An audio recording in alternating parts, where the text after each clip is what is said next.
So today's meeting, I promise you, again, totally worth your time. Let's try. I want to have more interaction on this one and actually want to like role play because I think we'll get more out of it. But this one is Prospecting 101.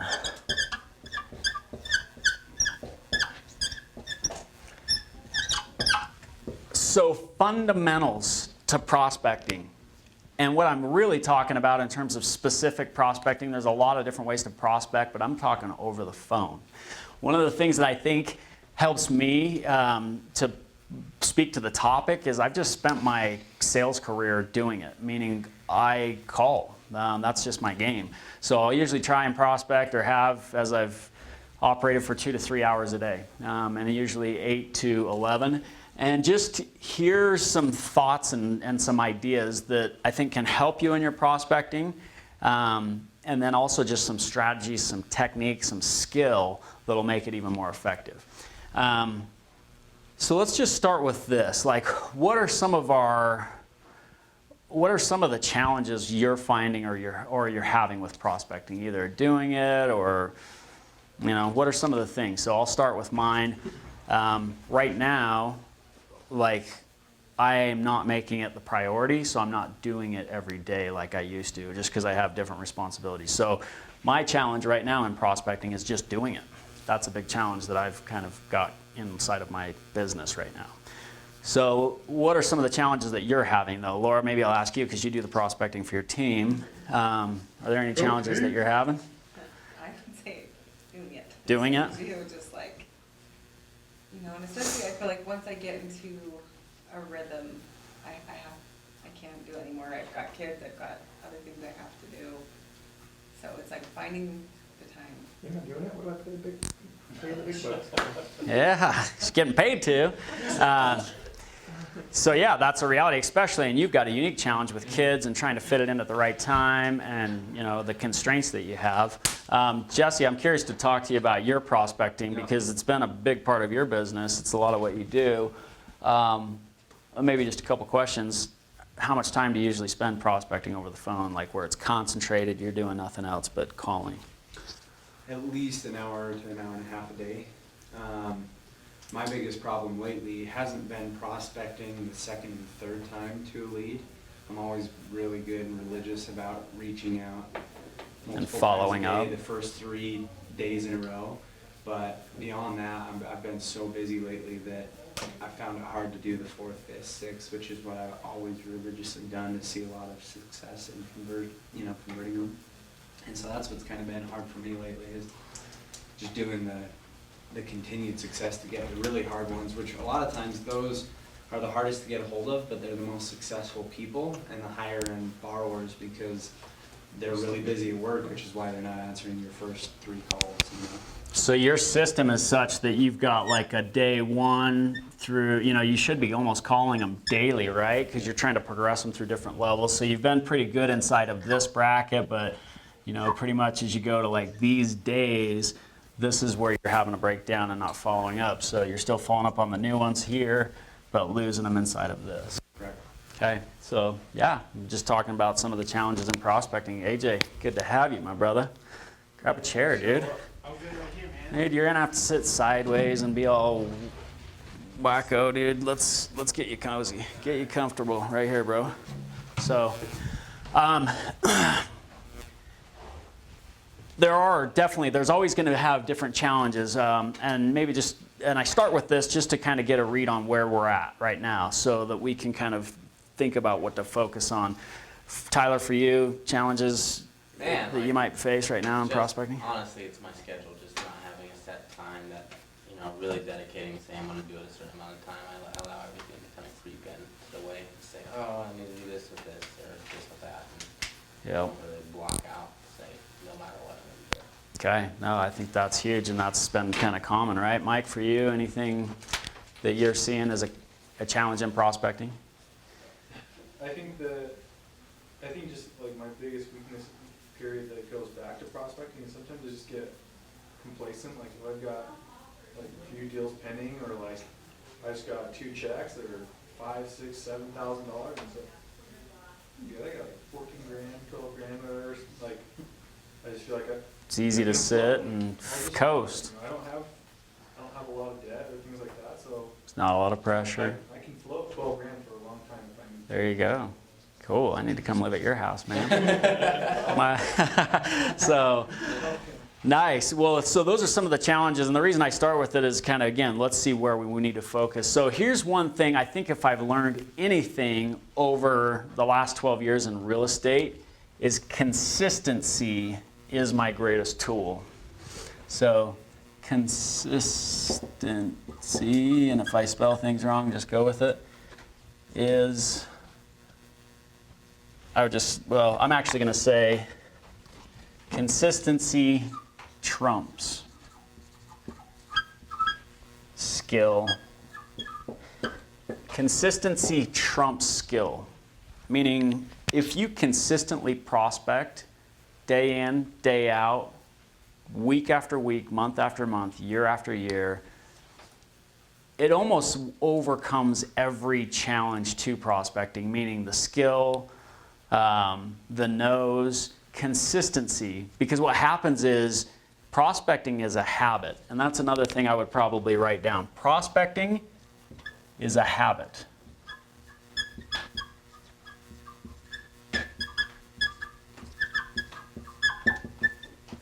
And a side note, which you could write too, is that not prospecting is also a habit.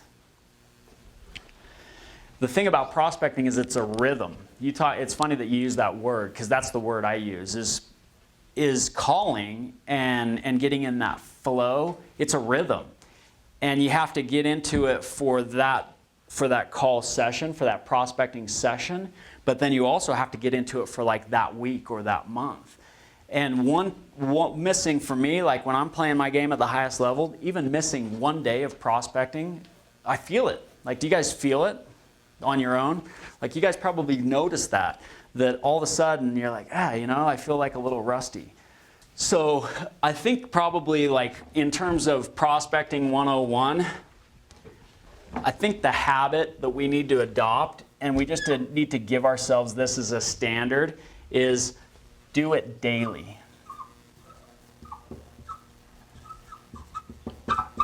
Prospecting should be an appointment.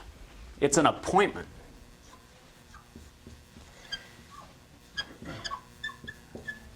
What are some of the characteristics of an appointment? You're gonna do it no matter what. Yeah, so it's a must, right? It's planned, it's blocked, right? It's time blocked. It's in your schedule. What else? What are some of the other characteristics of an appointment? Certain time, certain place. Yeah, so exactly. Time and place. An appointment usually always has a time and a place. That's what an appointment is. We're going to meet here at this time. And often there's a certain amount of time that's allocated for it, right? So it's blocked out from this time to this time. So the first thing that I would suggest or say on prospecting is do it daily. And even if that time is super short, and again, that consistency trumps everything. So what I would suggest first is if you can't do 3 hours every day, what can you do? And decide and make that a standard, make it a must. And the thing that I think will help is try and be consistent, meaning, if I had subsets of this, I would say same time, same place. If prospecting is a habit, if it's a rhythm, if it's something you need to get in flow with, having your prospecting set, your headset on and your setup, the way you're dialed in, is huge. So let's just kind of look at it, and there's different ways that we can even make this more effective. But where do you usually prospect, AJ, for you? My new leads and like past clients of mine. So that's who you're calling. Where? Like just at your desk? Yeah. Okay. Depending on who it is, I can be at home 10 o'clock at night. It's all over the place. But do you have designated like prospecting sessions where you're like, this is go time, this is lead gen time? Just at my desk. Cool. And is there a fixed time typically for it? Usually first thing in the morning and then the last couple hours of the evening. Okay, cool. So first thing in the morning and the last a couple hours of the evening or the afternoon. Good. So who prospects usually in the morning? Just show of hands. And there's no right or wrong. People always ask me, when should I prospect? I'm like, anytime. Do it. Just do it.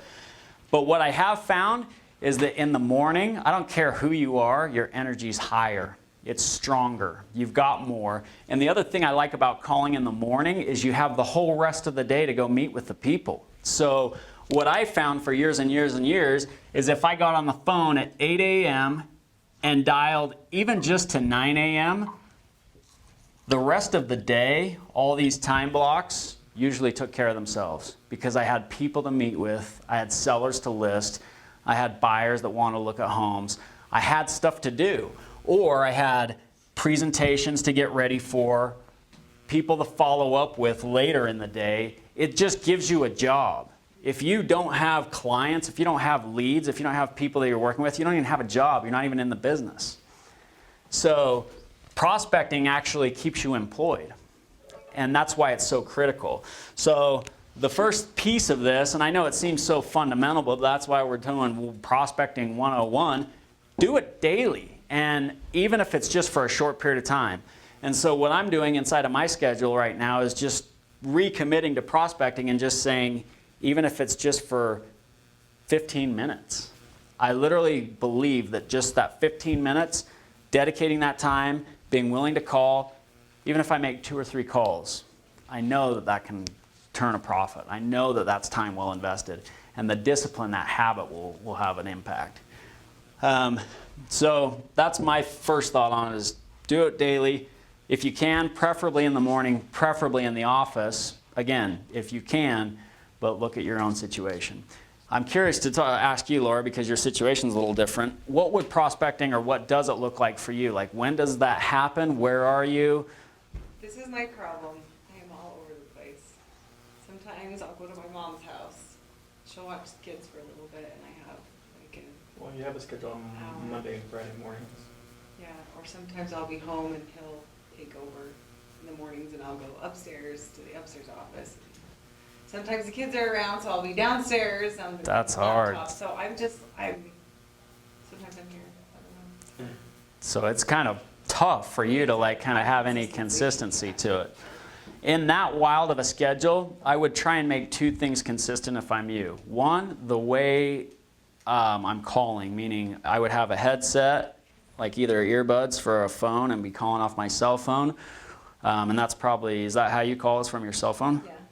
So you might want to get a fancier, better headset for that, because a headset for me is critical. It's huge because I have the noise canceling, so I don't hear all the background, and like it allows me to focus. When I try and call people without a headset, it feels weird. So if you have something that can create that consistency and that flow for you, like Jesse, I always see you with yours right here. Is that yours? Is that the one you call with? Yeah, it is. Okay. AJ, do you have a headset or what do you call with? Yeah. Are you holding the phone? Nope. Mike, what's yours look like? Do you have a headset?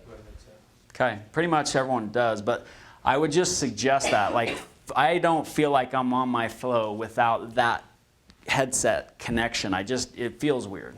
So Jesse, go ahead. I was just gonna say, yeah, to me, it's crucial to use the headset. That I'll tell realtors I'm working with, I'll say, during business hours, call me on my work line, because I can use my headset and I can, be focusing in and stuff, and then nights and weekends, call me on my cell phone. Yeah. Because I have to have that headset, right? It's Like I weird, said, I huh? lose focus, it is weird, it's weird. So that alone almost puts you in state. State meaning the emotional, mental, physical state or position that you're in. Tony Robbins talks a lot about state. A headset puts me in state, meaning it's freaking work time. Like it's time to talk. It's time to be A game, bring energy and everything else. The headset allows me to do that. So fundamental, but do it daily. And right now what I'd encourage you to do, write down for you, and I'll do the same. When am I committed to do what works for me? So I want you to pick a time that you're going to commit to your prospecting. And I also want you to commit to how much time. Even if as I mentioned, if all you can do right now is 10 minutes or 15 minutes, you feel like that's all you can commit to, just commit to that.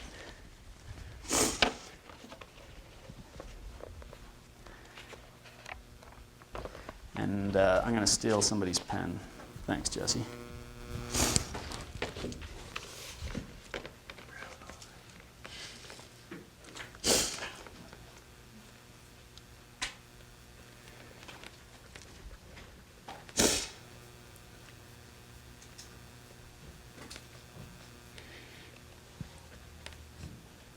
Okay, so I just wrote from me. It's hard to even write because I'm conditioned differently, but from 8:30 to 8:45, right there with my headset on, I'm going to prospect. And even if I call one person and it's like a random cold call, I'm just going to do it. Because not prospecting for like the time that I haven't now, like it's been months and months, like that I'm not dialed in like I used to be. I swear my skills are deteriorating. And I need to keep that edge. I need to keep that game. So that's mine. Jesse, what'd you write? 9 to 10:45. 9 to 10:45. Yeah. Awesome. And that's a great block of time because I just think, again, your energy's high. You're going to get it done. The day hasn't like fallen apart yet. And you got all these distractions and problems. And the beauty of prospecting in the morning is everything else can wait. That's one thing I would think I was really good at is I would turn my phone off. I wouldn't check email. And I always found that problems could wait, people could wait, and usually by the time I called them back, the problem was resolved. You know, like a lender would call me and the deal's burning down, and I just ignore it because I'm prospecting, and that's being authentic to my clients because I'm out there working to get their home sold or to find a buyer. And a deal could be burning down, and I'll call the lender back and be like, so tell me what's going on. Oh, you know what, I fixed it. It's all good. Cool, I thought you would. You know, it's all good. So not always the case, but more often than not, the problem will get handled. And so set it up, commit to it. Mike, what about you? What did you write? Monday through Friday, 9 to 11, and then 2 to 3 in the afternoon. That schedule with skill and consistency should make you $250,000 a year. It really should. If you would do that, that's the reward in real estate for following a schedule like that. If you're setting appointments daily. You know, if you keep doing that and you work on your skill in setting appointments and then taking listings and buyers, it's a $250,000 income. It is. Just because you'll hit the numbers. This is a numbers game. So I love it. Laura, if you don't mind me putting you on the spot, what did you write down? I put Mondays and Fridays, 8 to 11:30, Tuesdays and Thursdays, evenings, as soon as I get my kids in bed, 8:30, I can start probably. Awesome. So you block those times out. Good. So I would encourage you to actually put this on a calendar, time blocked out, and hang it up somewhere. It's your schedule. Because you'll know that you should be on. You'll see it and be like, I should be on right now. So your cubicle, your house for you on the fridge, help your family know what it is too so they can support you. But we should have this blocked out so that we know when we're on, when we should be on, right? Eric, we talked about this on the phone a little bit yesterday. When did you put in there? 8:30 to 9:30, 8:30 to 9:30. 8:30 to 9:30. Monday through Friday. Awesome. And did you do it this morning? I saw you at 8:30 this morning. Traffic was a little slow, so I actually finally hit the phones probably closer to 9.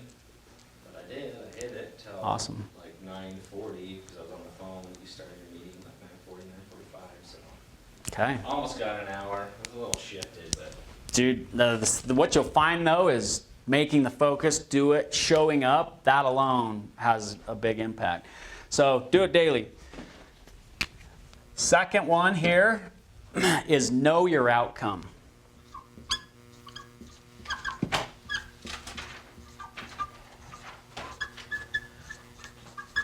This right here is all about discipline. It's just a discipline of doing it. Discipline equals freedom. Discipline. Are you punching your wife here? What's going on? Good stretch too.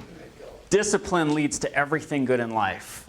It'll make a difference in how much money you make. It'll make a difference in who you become. Discipline is the name of the game, and that's what prospecting daily is all about. Knowing your outcome is all about making the most of that time. George Morris, who has been my mentor and friend and just a great influence in my life for years, he just talks about how I'm not going to waste my freaking life on the phone without getting something for it. He's like, I'm not going to get on the phone and waste my life, waste my time when I could be spending it with my family, when I could be doing it something else, doing something I enjoy. That was his standard, is I will not waste my time. And what that meant to him is there has to be an outcome. And so it's all about what you expect. You get in life what you expect, not what you want. So when you get on the phone, start with your outcome, meaning expectation. What are you expecting to happen? And for a while, you can get by just on, I want to have integrity. I want to keep my word. I want to have discipline. That for a while is enough to keep, and really it should be. You're just building muscle, meaning I'm just getting in the habit of doing it. But you can't live on that forever. And that's why it's even more effective to all of a sudden know your outcomes. So what would be for an agent that's getting on the phone, what would be a couple outcomes we might be looking for? Set 2 appointments today. Appointments set, right? So appointments. Okay? What would be another outcome that we could just measurable things that we could be looking to get, Eric?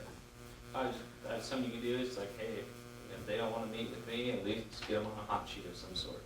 So finding a lead? Yeah, okay, so I'm calling leads. That's one of my goals. So an outcome, that could be an outcome is set up a hot sheet.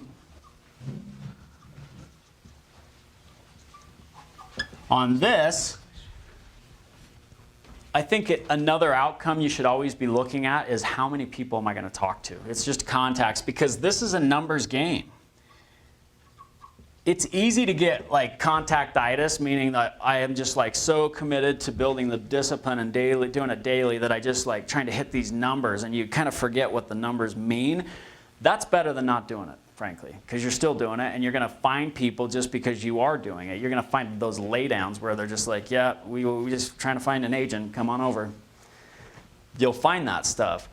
But what's going to make it more effective is to say, okay, for the next hour, I'm going to get on the phone, and I want to talk to 10 people, and I want to set 1 listing appointment. That's actually a good ratio if for a listing agent. If you're calling FSBOs, if you're calling expireds, if you're calling sphere or leads, it should actually be higher. I think maybe with UFH leads, it could be this or maybe 20 to 1. But that actually is a good ratio. You should be able to make 8 to 10 contacts in an hour. Sometimes you'll find it's a lot less. Like Jesse, do you find sometimes if you get somebody on the phone, you talk to far fewer? Yeah. So if you're burning through a lot of calls, you're usually going to talk to 8 to 10 people per hour. The ratio that I want us to get to is 10 to 1. And what I mean by that is for every 10 people I talk to, I set an appointment. And the mindset, the expectation that you should have is every time I get on the phone, I set an appointment. That's an affirmation. Every time I get on the phone, I set an appointment. Tell yourself that. Tell yourself that. I would write that affirmation down. Every time I get on the phone, I set an appointment. And whatever that means for an LO, that's what I would write. Oh, I'm telling Jesse to write, and he doesn't even have his pen. Need a pen, AJ? Got to take notes, dude. Got to internalize it. Every time I get on the phone, I set an appointment. That's a mindset. But that's the mindset of an agent that makes a lot of money. So, know your outcomes. Okay, so now these are more just like what to do. Now what I want to get into is transition a little bit into the actual skills of prospecting. So let's shift this over here a little bit.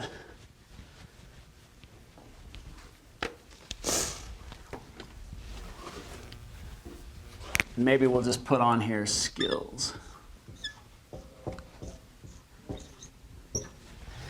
I have some that I've listed, but let's just kind of brainstorm for a second. Like, what do you think makes for good prospecting? Like, what either skills or what attributes of somebody or yourself when you're doing it? What do you think, or what do you need to bring to prospecting, Tyler? The ability to build rapport. So, ability to create rapport, absolutely. Script. A script is absolutely a fundamental piece of prospecting. What else? Create value. Create value. We talked about some of these this morning. Creating value where people actually say, wow, okay, well, that can help me get what I want. What else? Other elements? Reducing risk. Some of the things that we also talked about. Yeah. Bringing the risk down for people. Eric? I mean, being able to, it's part of the rapport, but talking to people in the way in which they're best going to be receptive, because, we talk about the different personalities, and I suck at this way bad. Don't say I that. just Say, feel I'm like getting all the better. time I have one personality, and it's hard for me to read someone else's personality. But if you can do that, that's a huge skill. So versatility comes by mirroring matching, and that's probably what you're really kind of referring to, is if you have the ability to mirror and match. Mike? One thing I was just gonna say, like, that I try to do, like, when I talk to Eric and stuff too, but I feel like it's been helpful for me this year, is just being confident. Like, when I'm calling people and I'm telling, like, I'm giving them facts, or like, I hate to say like being on my chest, but just like when I talk about like me, what I've done for other like past clients and stuff like that, they usually see that and they're like, well, that's the kind of agent like I want to represent. And I feel like that's how like I've been reeling people in. And it's been making a huge difference, right? And so that's one of the skills. So there's tons of these, but the ones that I want to cover today and just I think if we add focus to this meeting, you'll get more out of it. So I want you to just we want to train on just these skills today. Number one, energy. Energy. Energy shows up in a lot of different forms though, right? It's not always like, woo! Talk to me for a second about energy. Why does energy even matter in prospecting?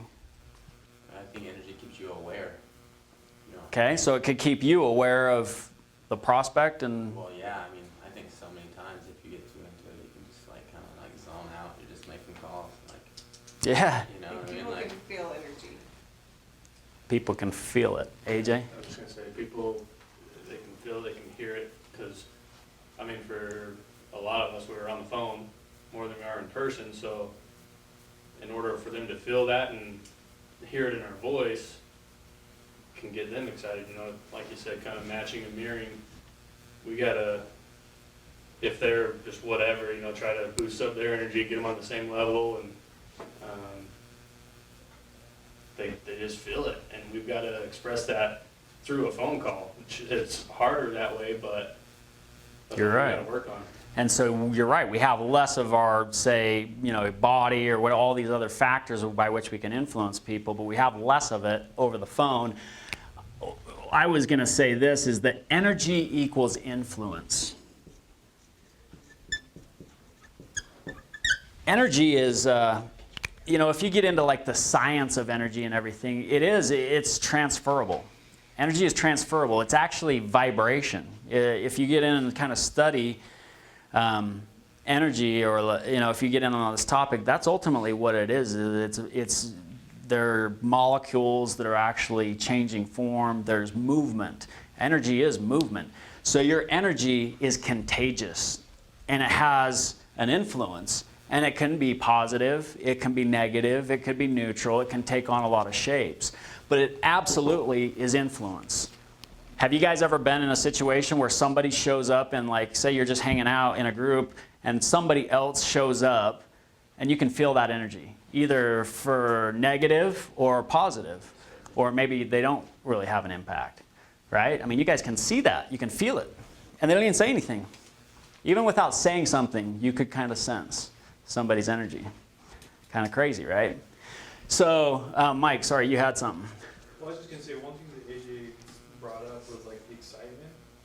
And I think that just like in our industry, like we have to create that excitement, just because, this is a huge deal, but like, and it should be something exciting. It shouldn't be something stressful or something that just like, oh man, I really don't want to do this. Like, I'm getting you into a home. That's like loan officer or realtor, you know, that this is the coolest thing ever. I'm gonna get you into a home. I am that mode of transportation that's gonna get you from A to B. Yep. And this is gonna be so awesome. I am that catalyst. I am that one. I'm going to be there. I'm going to be the X factor. I'm the X factor that gets you there. And that's it. Bring in that energy, bring in that influence. So let's just talk about simple ways to do this. I could talk a lot about mechanics. I'm going to do a little bit of that, but a little bit of skill. So one, if you want to raise your energy, stand up. Straight up, that's going to make a difference. That's why my station is set up the way that it is. We sit in taller chairs, but it's waist high or chest high. We stand up when we call. This alone will change a lot. Having a headset actually gives you more energy because you're not trying to do like this, you know. That's why I hate calling that way. Standing up can make a difference, and I'm not saying that if that's not your thing and maybe sitting down, whatever, but if you want to raise your energy, if you want to get pumped up for a call, stand up. That'll make a difference. So as far as skill though, like how can you do this as well? Here's an easy way to create like good energy is use exciting words. So use words of excitement. So give me some words that should get me excited to buy a house. Fantastic. Fantastic. Great. Fantastic. Great. Awesome. Phenomenal. Phenomenal. All those. But no, we used to talk about this, and I totally believe this is like, make it fun. It should be fun. Meeting with you should be cool, exciting, awesome, great. Can't wait. Gonna be amazing. Promise you it's gonna be the best thing ever, right? You should actually, our job is to transfer this energy so that the other person is excited to meet you. They should be excited. They should be looking forward to the appointment. If we're setting an appointment to either meet with a buyer or a seller or to progress somebody in a loan, they should be excited about it.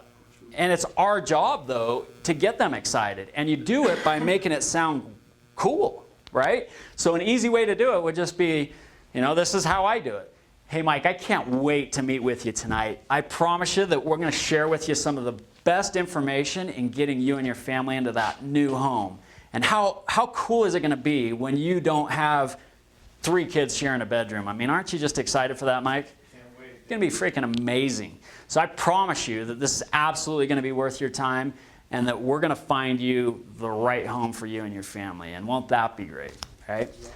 So that may seem over the top, but one thing about the way we talk on the phone, what happens to the transfer of energy over the phone? If I'm like at a level 10 right here, and I'm on the phone and I'm communicating, this person probably feels that at a level 7. It's just the nature of transfer over the phone of voice. So if I'm down here and I'm at like a level 4 of excitement, they're probably feeling me at like a 1 or a 2, which sucks. And if it's not your nature to have energy, like Eric, straight up, you're going to have to work. You're going to have to push yourself and get out of your comfort zone so you bring more energy. Mike, you've actually increased your energy as we've talked and like worked together because by nature, you're like low key and quieter, right? So you probably have to work to bring more energy to the table. But it should be work. Jesse. My wife, when I have to make calls nights and weekends and I'm around the house or something, my wife actually makes fun of me because my phone voice is so fake. Yeah. Yep. She always makes fun of my fake laugh because it's terrible. Yeah. You have to build that rapport and you have to be energetic. You have to make talking to you like a relief in their life. It's totally right. They should feel, that's a great way to say it. They should feel like relieved, like, huh. And especially when you're talking to people that you don't know. Because that's their experience of you. If they haven't seen you, haven't spent time with you, their experience of you is that call. I think they have a wall up. Yeah. Other times. As soon as you say who you are and where you're from, they're like, what do you want? Yeah. And so a lot of times we're trying to break down those barriers. But I promise you, though, that just just having energy can overcome a ton of opposition, right? AJ?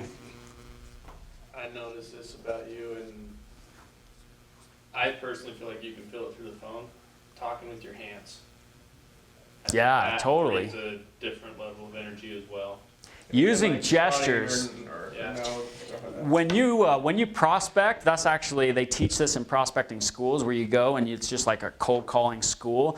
They tell you to use your hands, like downswing, like let's set an appointment. You'll actually do like karate chops, you'll do things like that because you should, because downswing, like, so upswings, and these are like the real finesse of prospecting. We could get into these kind of techniques, but there's differences in upswings and downswings. And upswings, it would be like, hey, let's set an appointment. Downswing is, let's set an appointment. It's commanding language. Let's set an appointment today to get your house on the market. But there's a different energy about that, right? So upswings are that lighthearted, less like certain. There's less certainty in an upswing. You upswing when you're not sure. You're like, wow, I don't know. You know? Upswing. Downswing is freaking, I'm certain. We're doing this. My issue. So They catch me Tyler all the time. upswings is quite a bit. Downswing, man, downswing. Pretty good downswing. But yeah, totally. To your point of use your body, when you're on the phone, use your body. Like, be like, what are you guys thinking? You're crazy, you know? And using your hands like that will transfer, and they'll feel it. So that's why I like standing up too. It's like you're going to use more of your body as you're standing up, you know? And then like punch if you really want to like get angry. So, okay, so energy. My kid's gonna swing away. Mom's karate chopping. So this is such a fundamental thing, but I don't think we always get it, is just mirror and match.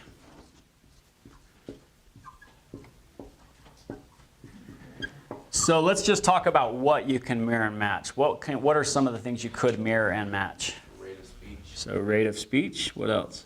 words they use, Yep. body posture, or if you're, well, I guess not. If you're with them, mirror what they're doing with their body. Yeah, so body language, totally. They've done studies on this, and it's crazy. Just sit with someone for a while, and you'll start breathing the way they breathe, moving the way they move, folding your arms when they move, fold their arms, drinking a soda when they take a drink. It's crazy. Like, you naturally get in these rapport things. But mirror and match, if you learn to do this intentionally, it can actually elevate your effectiveness. So over the phone, rate of speech, your tone, I think words. There's a lot that we could put in there, but I think probably the easiest way to demonstrate this, I think, or to see it, is just through role play. So let's add this on, and then I want to throw these dynamics together. So third, just being repeat and affirm.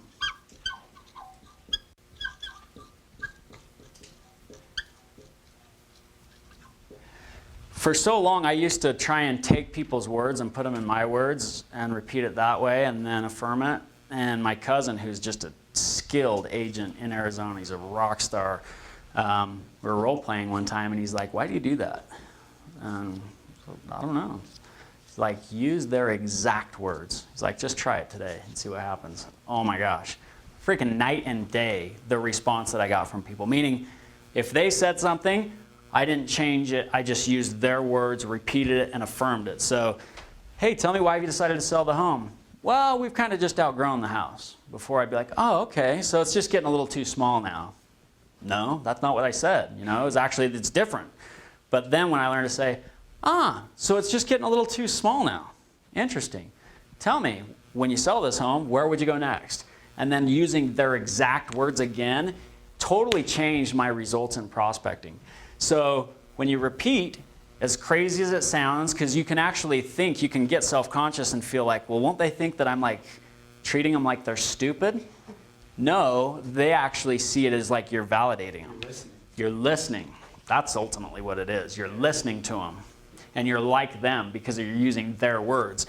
So let's do this. Mike Carter, come up here, dude. So let me try and bring these skills together in a role play. Hey, Dave, real quick. Yeah. One thing that you told me when I first started prospecting ever was, listen to understand, not listen to respond, or, you know, that was like. Absolutely. Something that really changed me. It's like, so you get so caught up, like, sometimes in the script of what you should be saying next and not really focused on what they're saying, and sometimes you just get, it doesn't really flow right, and you can like lose that rapport really easily, so. Absolutely. So listening to understand. And that's why a script is so valuable, is if you don't know a script or you don't know what you're going to say, you're actually having to, you can't always listen to understand. You're having to think about what you're going to say next because you don't know what to say. So knowing what to say, it's huge. So I just want to show you in a role play of like trying to stream these concepts together. So you're going to hear me, Mike, I'm going to call you. Let's just say you're for sale by owner, trying to sell a home on your own. You kind of maybe just started putting it out there. And I'm going to call you to try and set an appointment with you. You're going to be how you are, like, which is not super energetic. And I need to like kind of harness my energy in the beginning and not be over the top, but I also need to raise your energy to get you more excited. And I need to mirror and match everything that you say, your rate of speech and everything, and then repeat and affirm. So just watch the way I'll try and string these together. Let me just see which script would be. I'll just use this one. So, all right. So don't look at each other when you role play, because it actually changes the way you talk to each other. So, all right, ring, ring. Hello? Hello. I was calling about the home for sale. Is this the owner?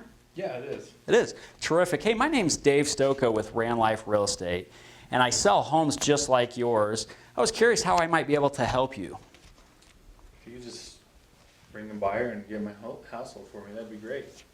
If I just bring a buyer and get your home sold for you, that would be great. Yeah. Terrific. Well, that's exciting. And I'm sorry, again, my name's Dave. Tell me your name. Mike? Mike. Great. Hey, good to meet you. Hey, that's a great house. I was just looking on KSL. How long have you owned the home? We've been there for about 10 years. You've been there for 10 years now. Yep. That's terrific. Wow, so that's a long time. And I'm so curious, why is it that you've decided to sell it now?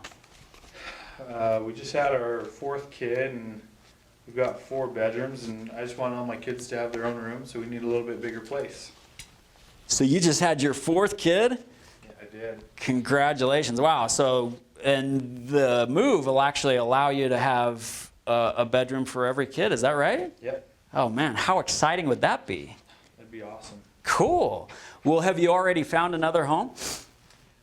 We've looked a little bit, but we haven't found exactly what we want yet. You've looked a little bit, but you haven't found exactly what you want. Okay, terrific. Ideally, Mike, how soon would you want to be in the next home? Just as soon as possible. As soon as possible? Yeah. Awesome. Hey, and Mike, that's actually the very reason I've called you today. As a realtor, I help owners sell their homes quicker and for more money than they ever do on their own. So I'm in your area today at 4 o'clock. I'd like to see the home and just show you how we could get your family into the next home. Could I come at 4, or would 5 work better for you? I think 5 would work. So keep rejecting me for a bit. You know, Dave, I don't think that we really want to use an agent. I think we just want to try and sell it on our own for right now. So you just want to try and sell it on your own for right now. Interesting. So share with me, if you don't mind, Mike, why have you decided to sell it on your own rather than list with a real estate agent? My neighbor just sold their house, and they were able to sell it on their own, and you know, they saved thousands of dollars without paying the commission. So I'm just hoping that I can do the same. Your neighbor just sold their home on their own. They say they've saved thousands of dollars, and it sounds like you just want to save thousands of dollars too. Yeah, I do. Yeah.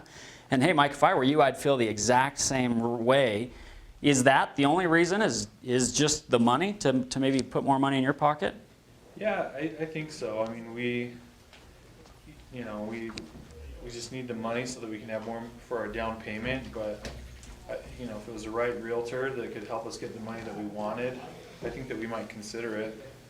So with the right realtor that helped you get the money that you wanted, you may consider that now. And Mike, I'm so glad that you've brought that up, is because I actually am that agent that uses different techniques than all other agents to get your home sold. So all I want to do is I want to see it. That's great exposure for your home. But also let's look at the plan that we could use to get your family into that bigger home with 4 bedrooms. I mean, Wouldn't that be cool if we could get that done in the next 2 months rather than it taking longer? Yeah, no, that'd be great. Awesome. So let's do this. You're not committing to anything. You're just looking at an opportunity. I'll come at 5 o'clock and let's sit down for just a half hour and look at what we can do to get your family into the right home for you. Does that sound okay? Yeah, that sounds great. Great. Thanks. And then I'd probably pre-qualify a little bit there. So kind of like no super magic in terms of that call, but more just like the fundamentals of prospecting and connecting. So let's just dissect that just a touch. So energy, how did I do there, or what did I do to maybe use energy but not like get out of sync with Mike's energy? I think you use your energy to kind of help, not so much bring him up, but kind of keep the call flowing. I think if you had matched his energy, it may have kind of felt like a stagnant call. Yeah, so like I used my energy to maybe kind of influence him a bit. Sorry, let's go Jesse, then Mike. We talked about earlier having levels of energy. If he was at a 4, your response was maybe at a 5 or a 6. I mean, you were definitely a little more energetic than him, but I noticed you were still within reason, that he probably didn't feel like this was some rehearsed play that you were just repeating. Yeah, so it was close enough to his range of energy so it wasn't like totally out of rapport. Mike. Well, I was just gonna say, I guess what Jesse kind of said almost just answered it for me, because that's the thing that like I feel like in the morning meetings and like when we do these other meetings though too, is we talk about just having this energy and like, you know, being high, but I guess, you know, like you said, when you're dealing with someone that has lower energy with me, is like, how do you kind of compensate? But I guess it's, you know, you have that mirror and match, but you're just like a step above them as far as your energy, I guess, is that what you'd recommend, I guess? Yeah, get within their range. That's probably the way I would say it, is like if you have to move your range of energy and excitement to closer to theirs, but don't go where they're at, or you can't bring them up. So I think those numbers are a good way to think about it. If you're a 4, I need to be a 6, but I can't be a 10, right? So, but did you feel, and I think I noticed it, did you see Mike's energy come up through the call? Like it did. Like you were like, well, gosh, yeah, if our family could get into that bigger, better home, I mean, that would be cool. So all of a sudden he's like, whoosh, his energy's coming up. He's starting to feel more excited about it. And you probably heard me use words like cool, exciting, fun. Wouldn't that be great? You know, I'm building an expectation. I'm starting to cast a vision, help him to see something, right? That's our job as well as agents as we prospect, is paint a picture. Help them to see it, because that's when you're going to get better results, is when they can touch, see, and feel what you're going to do. That's huge. Okay, so how about the mirror and match piece? So what were things that I either did or didn't do? No call is perfect, and that certainly wasn't. But on mirror and matching, were there things that worked or that I did as far as technique? I talk slow, and I think that you definitely match like that rate of speech, like when you respond or when you ask me a question, things like that. So rate of speech was pretty well matched, and it might have actually not been slow enough. My tendency, as you can tell, is I talk fast. So if I'm talking to somebody that talks slow, man, you have to put the brakes on, especially like older women and stuff like that when they're, you know, that's really hard for me, but you know, you have to adapt. So anything else? Yeah, Laura. So what are you supposed to repeat back when they give you a big long spiel? Good Sometimes question. I struggle with that. Yeah. So to me, the right, and I don't know that it's the right answer, but what rings the truest is the last stuff they said. So, or like you don't want to like repackage and re-summarize everything and go all the way back and try and re-say that again. But if you went on and on, then I would probably try and repeat the last bit of it. So ultimately, you do just want to get into a bigger home. Oh, that's great. And you learn other skills where if you've got somebody going on and on, what are some of the things you can do? What have we talked about in here?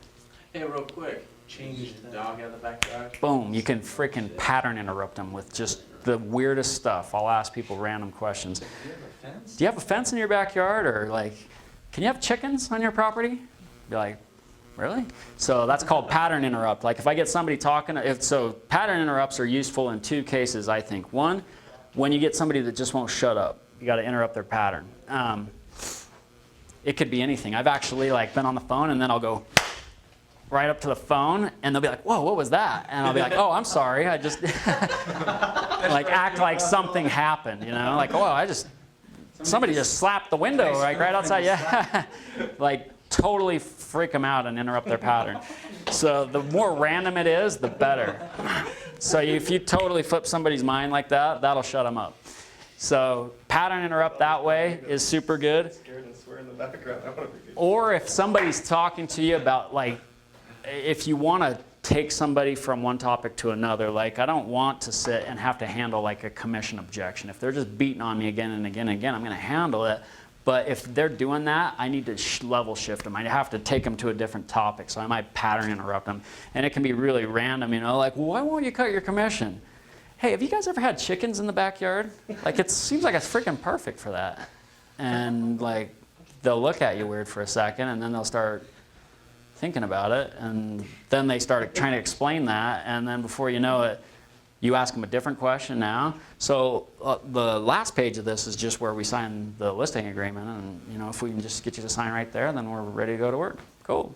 So that's pattern interrupt, and that can be super effective. And the more random, actually, the better. So that's a great technique, and I encourage you to use that. So that, you interrupted my pattern by bringing up that question, because I was going to talk about this stuff, and we just went off on a tangent. So, so bringing this thing full circle, wrapping it up with this, repeating and affirming. I think that these, if I said that what are the most important things in prospecting, I actually probably would just say these three. Like they really are. Like if you have energy, if you mirror and match, and if you repeat and affirm, like you still have to close, you still have to handle objections, everything else. But if I were to try and get good at 2 skills, it would just be these 2, mirror and match, repeat and affirm. If you do those 2 things, you'll have good calls with most people. But these don't come as easy as you think they do. It takes time, and it's a habit. You have to learn how to talk to people that way. So, okay, well, we've kept you, way over. So, okay, let's rock and roll. Go use this to make some money.